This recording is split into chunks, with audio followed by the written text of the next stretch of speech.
Nice to see everyone. Can I welcome Councillor Shaw to his first Cabinet meeting for some time, so it's good to see you here, Les. Thank you. We haven't any apologies for absence. Can we approve the minutes of the 25th of April? Okay. Yeah. I haven't any announcements. With no urgent items, draw your attention to item 5, exclusion of public and press. I think maybe item 13 to exclude.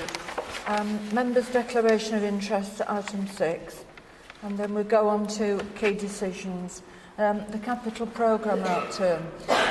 This report, which can be found on agenda pages 5 through to 33, informs Cabinet of the capital programme outturn position for 2022-23 financial year.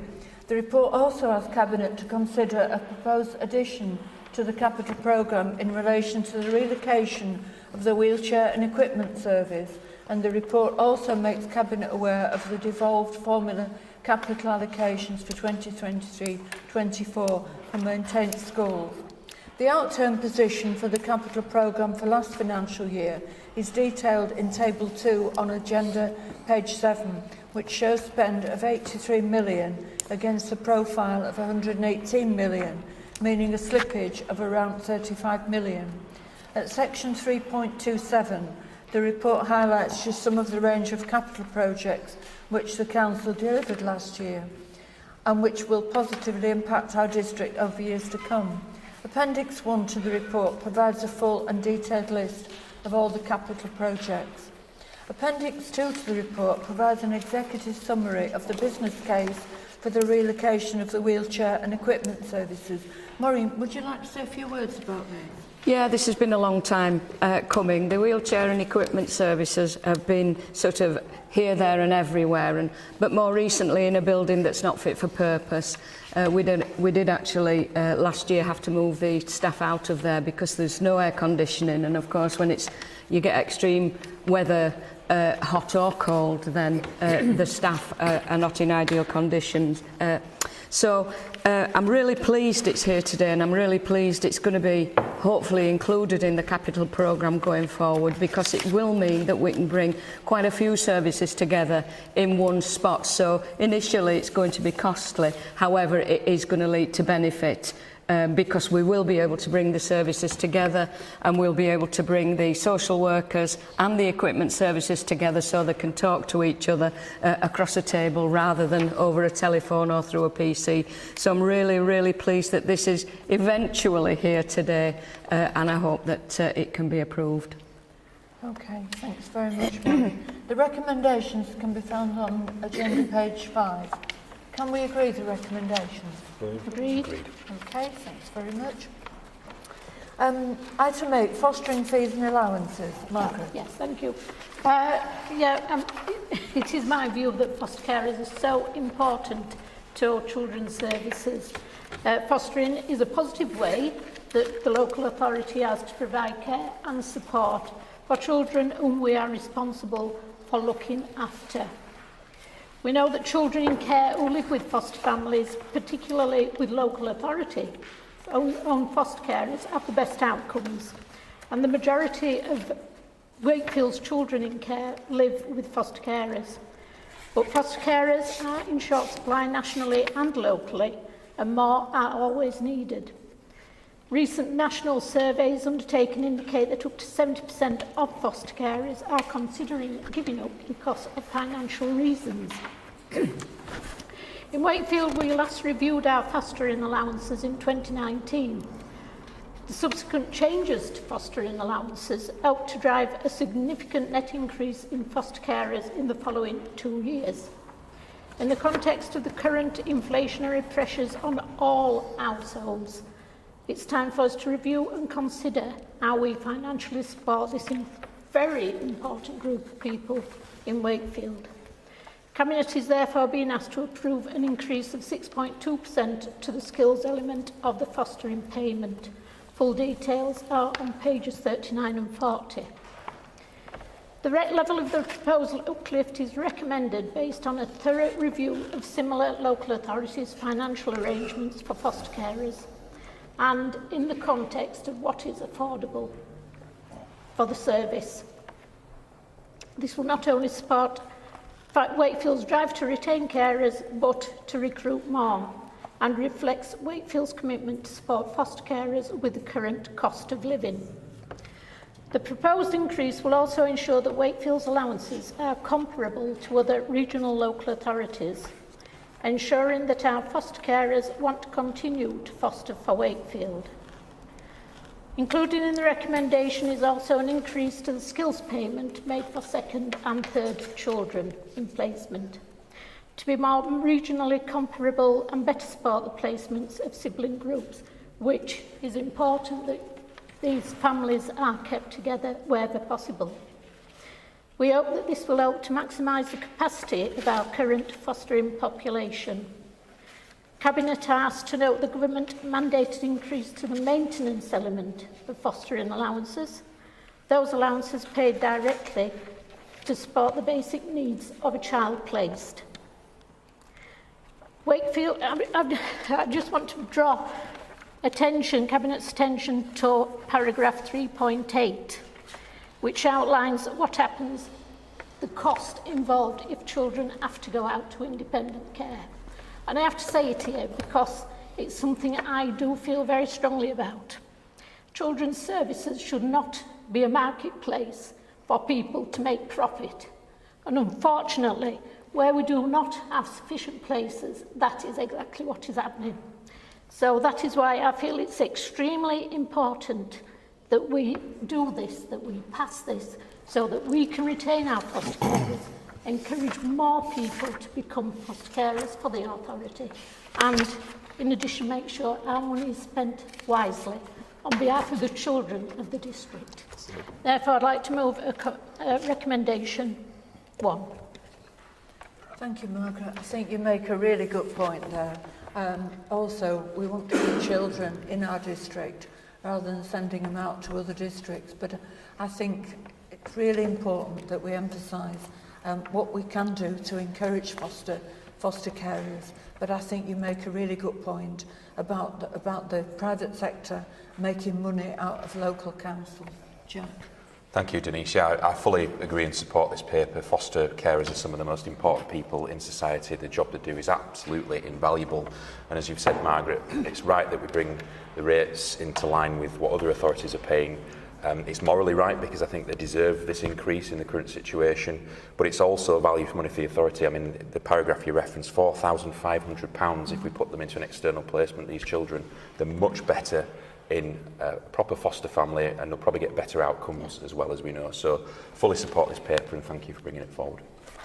Michelle. Yeah, thank you. I just want to echo comments that have been said. Actually, my mum was a local authority foster carer for Wakefield for over 20 years, and I've seen sort of growing up the value that having a family and a foster family has on the most vulnerable children in our district. I think it's right that foster carers are finding it tough as well. We all are. Yeah. And I think that this paper is so welcome that we can do something towards that to help them, to retain them and to keep them, because our children, you know, they are so vulnerable and they just need families.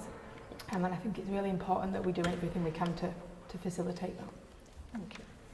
Anyone else? Les. Yeah, just briefly, Chair, I agree with everything that you said, Margaret. The only thing I'd say is I think we should, I certainly would approve everything you've said, but I think we should keep it under review because I am worried about the private sector and that side of it. So I think we should constantly keep it under review and look at how we sell it outside. So well done. Thank you. Anyone else? Can we agree with the report? Agree. Okay, thank you. Supported living services. Yeah, thank you. This is the purpose of the report here today is to approve a short-term contract extension to bring one of our supported living providers in line with the rest. We've got 4 supported living providers across 40 properties with 126 adults who are either learning disability or autism who are supported in our communities to live full lives. the largest of our providers, the contract concludes at the end of this year. The other 3 conclude in March of next year, and what we want to do is to bring the large provider in line with the 3 smaller providers. That's step 1, and then step 2 is to re-procure the whole service from the 1st of April next year. So the purpose of this report is outlined, I think, at 3.1, and that is to agree a short-term extension. Okay.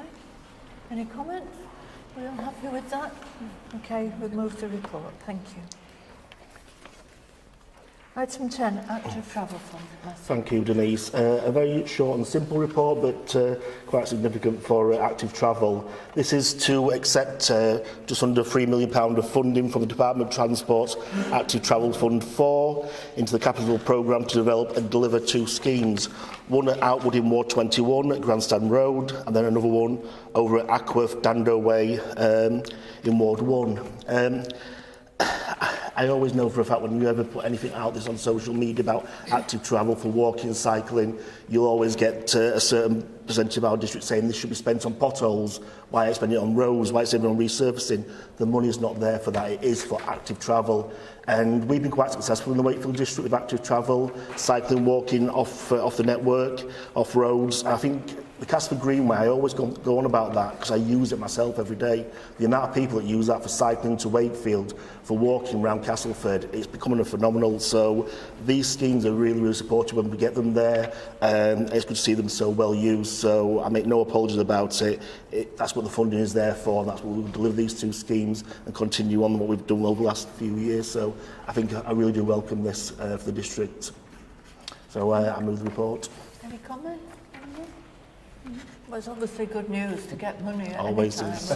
We'll take money from anywhere if it helps us do what we want to achieve.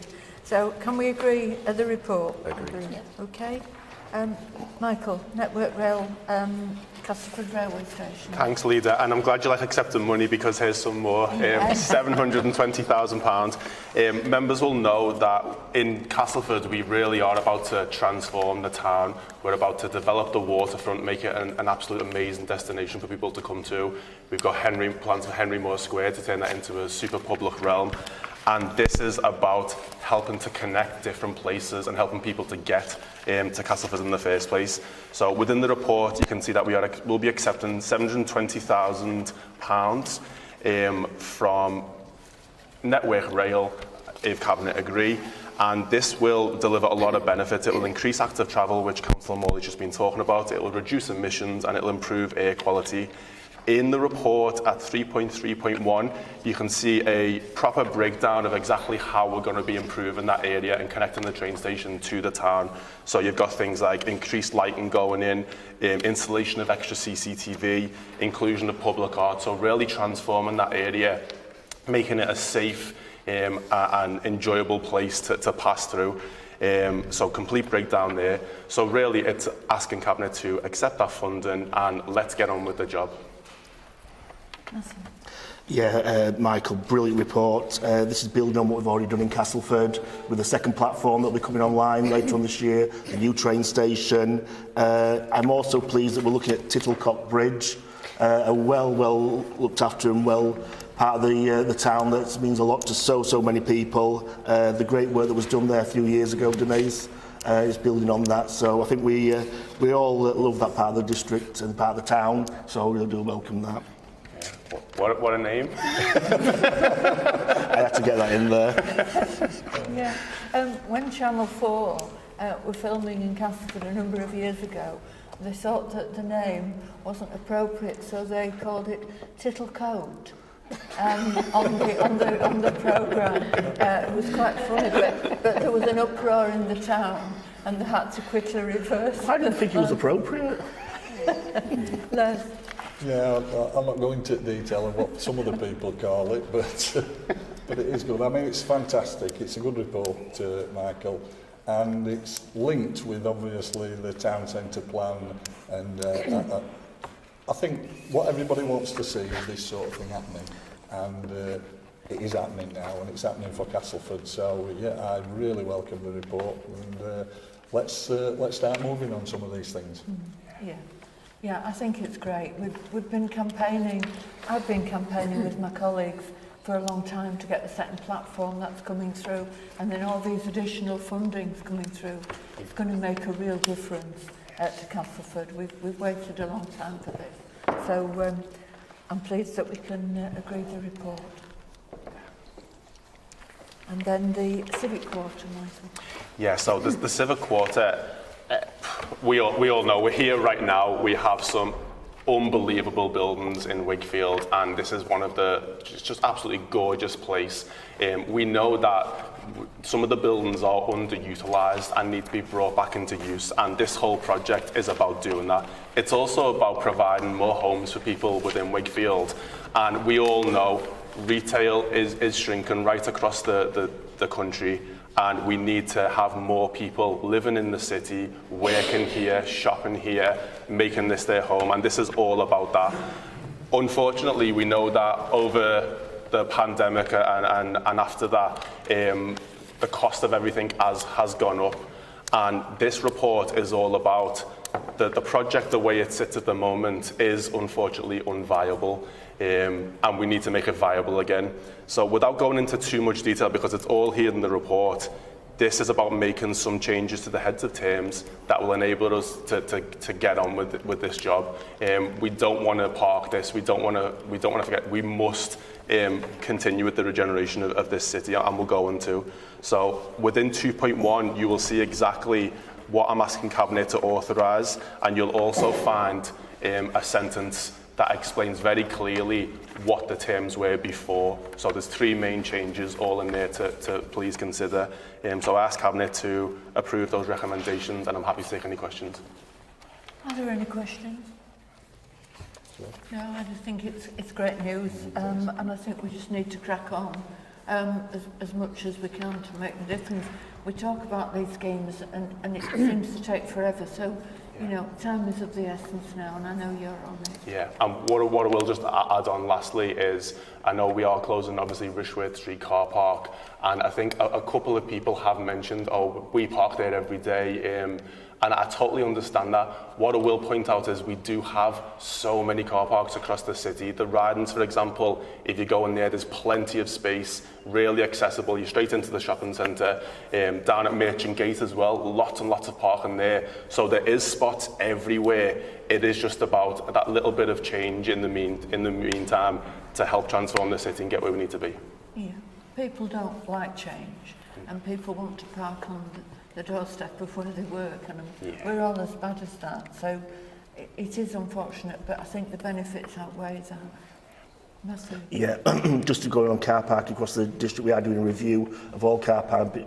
It is surprising how much car parking we have got, not just council, but also private sector, private car parks, Ridings, Trinity, and where else. But we are also fetching online a new long-stay car park at the former Westgate railway station as well, and also creating some on-road parking around the area of Old Wishel Street car park as well. So we are taking into consideration that. Maureen. Yeah, I think Michael's absolutely right. I mean, it's a little give up for a lot of expectation in the city. There is a big swathe on, and you will know because I know you're a big social media person, there is a big swathe on social media about closing Rishworth Street, but I don't know how many parking spaces there are there, but my instant thought was Merchant Gate, you know, and I really hadn't thought about the Ridings because I know that Merchant Gate is never full. It's just that it's not, as the leader says, it's not convenient where it is. Okay, can we agree the report? Thank you. Item 13, Facilities Transformation Project, Ray.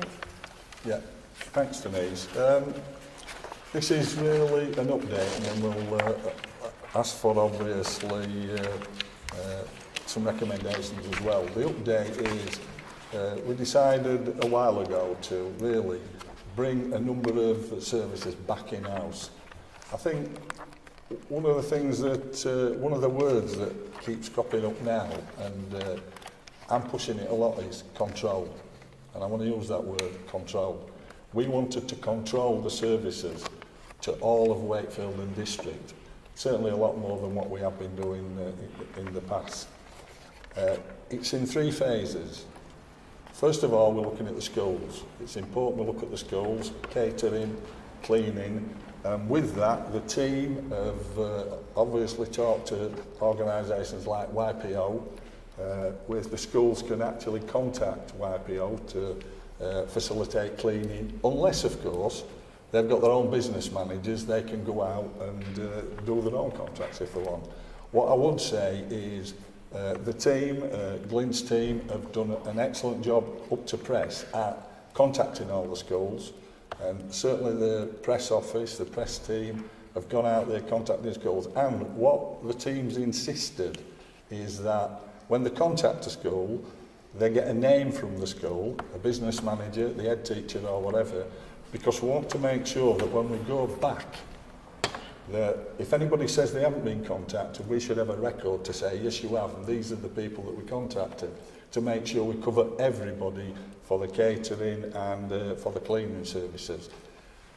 The second tranche, and all this lot's going on in parallel, is what we call the PM, which is bringing in all the, really back all the services that we want to control as a central organisation. And that covers soft facilities, management services, anything from changing bulbs, moving furniture, doing a number of different things, supporting elections, the sort of things that are important to everyday people within our area. That's the second part of it. There is a third part. No organisation can run without support services. So the support services, we will go out there with tenders to put out certain jobs that will be obviously controlled, I'm going to use that word again, controlled by us through contract and contract management and all that side of it.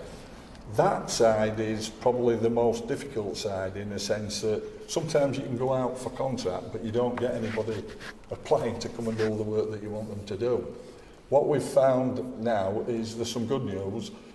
We went out for certain contracts, and the 25 different organisations started to apply for those contracts. We've whittled it down now to 4 or 5 good organisations. There's also a danger that you can whittle it down and then you don't get anybody, and we are prepared for that eventuality. But we don't think we'll get in that position. So at present, I'm confident, and I know the team is confident, that we're slightly in front of where we thought we would be at this particular time. We'll keep giving updates on a regular basis that you can see under 2.1.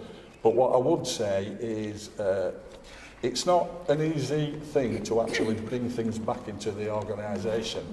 What I will do, I'll commend the team for, and I have been involved in this sort of thing for a long time, I will commend them for where they are at this time. But I'll also say, because I see Glyn there, that we need to keep an eye on everything that we're doing, and we will continue to do that. So we are where I think we should be, which is good news. We've still got work to do, and what I'd recommend is under item 1.1 and 2.1 that we approve the position that we are in now, and if anybody wants to ask any questions, fire away. Okay.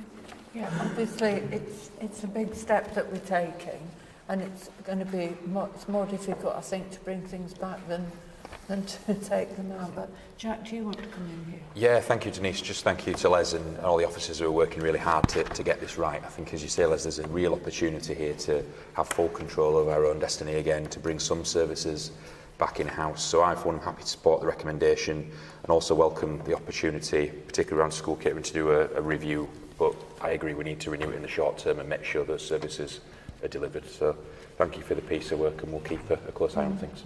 Yeah, we'll keep on top of it. What I would say is, and I know we're doing this at the same time, sometimes, I won't say the easiest, what we're doing now is bringing it back in. The hardest bit then is making sure it's run effectively and efficiently when you bring it back in. Yeah. And I can assure you that we are looking at how we're going to deliver that on a regular basis. But I wanted to make that point because that's where the word control, controlling the contracts, controlling how we do things, And one thing that I did want to finally remember, certainly put forward, Chair, is we're dealing with people here.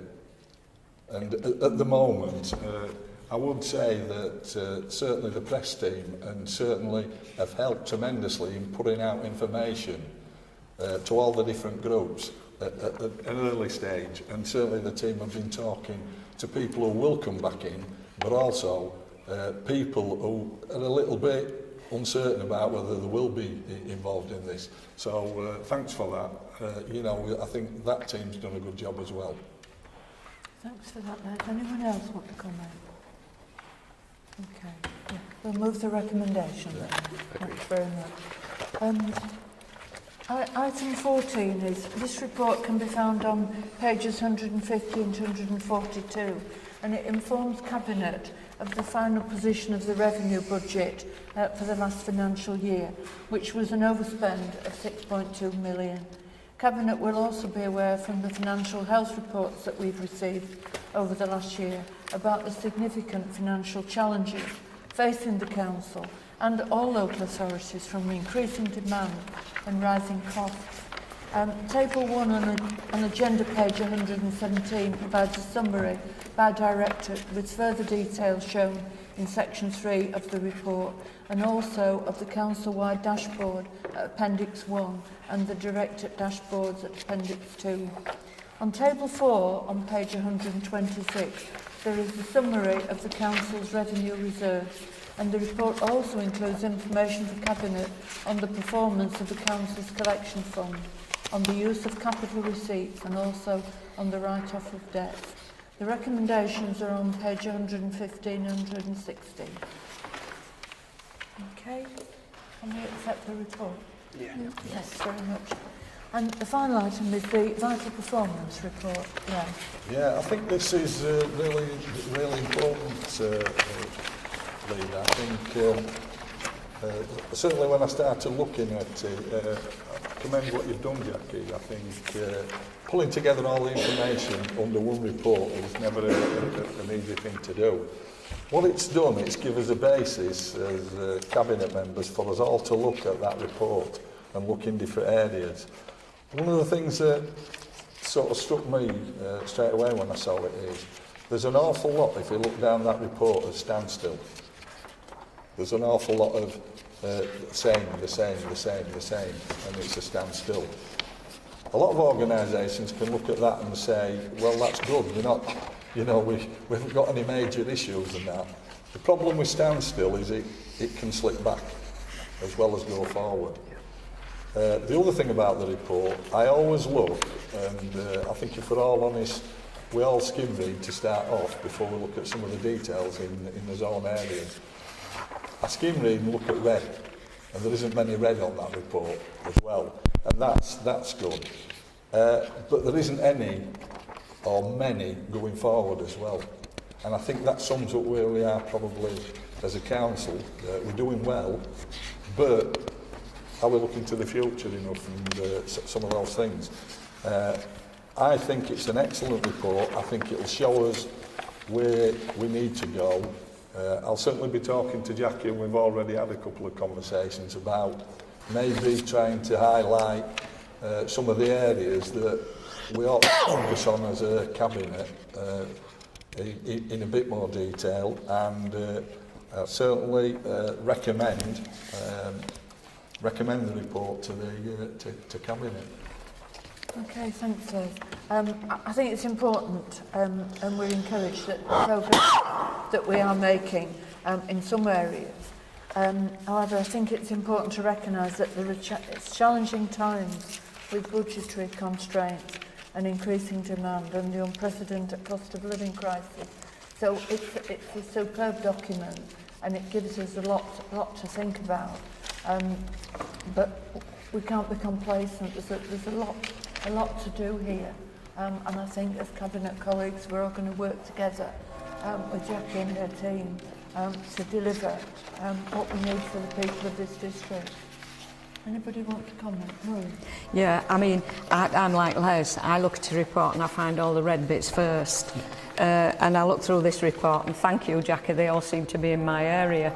But no, seriously, I think it's a good report, because it does make us not only look at ourselves, but look at others as well, because as Les says, you look at the red bits first, and if you see a red bit in somebody else's area, you think, what's all this about? So it gives you a bit of knowledge and insight about other areas. But as I say, yeah, I think it's a fantastic document. It focuses our minds on what we need to tweak a little bit, not necessarily doing badly, but need to tweak a little bit. It's always going to be a challenge, I think, in adults and children, because they are probably the largest budgets with the most vulnerable people within them. But it focuses us, and we don't take our eye off the ball. So I welcome the report, Jackie, and thank you very much for its production. Okay, we're all happy? Can we move the report? Thanks very much. Thanks very much, everybody. What time are we meeting?